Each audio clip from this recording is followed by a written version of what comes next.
Ejemplo. Se suspende una caja de 200 kilogramos como se muestra en el esquema. Calcula la tensión de cada cuerda. En primer lugar sacamos nuestros datos. La masa de la caja es de 200 kilogramos. La gravedad es de menos 9.8 metros sobre segundo. Las fórmulas que vamos a utilizar solamente es la segunda ley de Newton, que nos servirá para calcular el peso. Para resolver este problema es importante dónde estamos ubicando nuestro marco de referencia. Para la primera parte vamos a buscar solamente a T3. Nuestro marco de referencia se encuentra aquí, entre el peso y T3.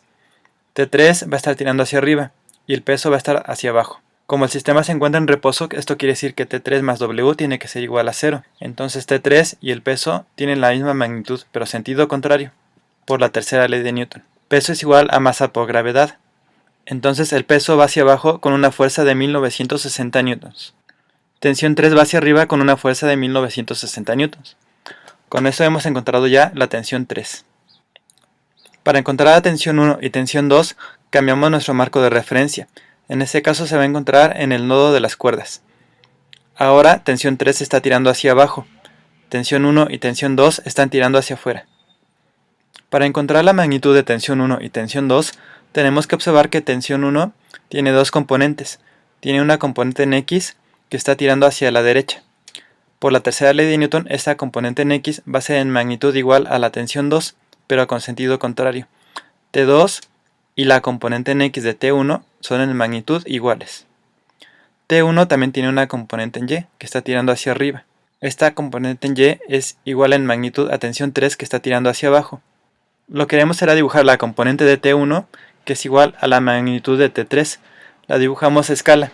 Dibujamos una línea de 60 grados, pero no conocemos la magnitud de T1, por lo tanto solo extendemos una línea que vaya a 60 grados. Donde termina el vector T3, vamos a dibujar una línea horizontal hasta cruzarnos con la línea de 60 grados. Como explicamos anteriormente, la longitud de donde inicia el vector hasta donde se cruza con la línea punteada es la magnitud de T1. De donde termina el vector 3 hasta donde se cruza con la línea de T1 es la magnitud de tensión 2.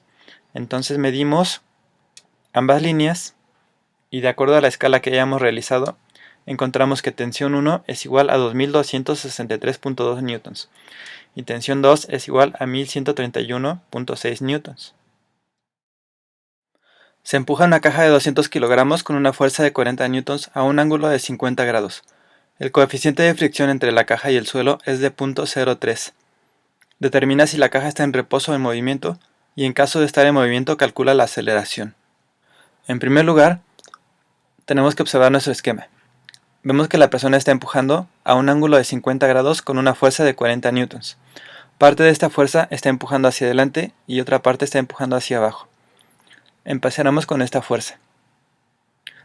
La tenemos que descomponer para conocer la componente de X y componente Y de este vector. Podemos utilizar un método gráfico o analítico. En el caso de hacer un método gráfico, dibujamos nuestra línea de 40 newtons a escala con un ángulo de 50 grados. Medimos la longitud de Fx y de Fy y debes de obtener valores aproximados a estos. La componente de X tiene un valor de 25.7 newtons. La componente de Y es de menos 30.6 newtons. Lo siguiente es calcular el peso, que es la fuerza de la caja producida por la gravedad. El peso es igual a masa por gravedad. Entonces el peso van a ser 200 kilogramos por menos 9.8 metros sobre segundo cuadrado. El peso es de 1960 newtons. Lo siguiente es calcular ahora la fuerza normal. Podemos observar que en el eje Y las fuerzas están en equilibrio. Por lo tanto la fuerza normal menos el peso menos la componente en Y es igual a 0. Despejando nos queda que la fuerza normal es igual al peso más la componente en Y. El peso tenía un valor de 1960 newtons y la componente Y de 30.6 newtons.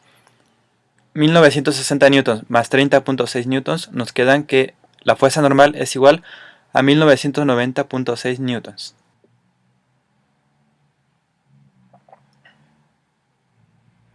Lo siguiente es calcular la fuerza de fricción estática, que es la que se opone al movimiento. La fuerza de fricción estática es igual al coeficiente de fricción estático por la fuerza normal. Esta fuerza de fricción es igual a 0.03 por 1990.6 newtons.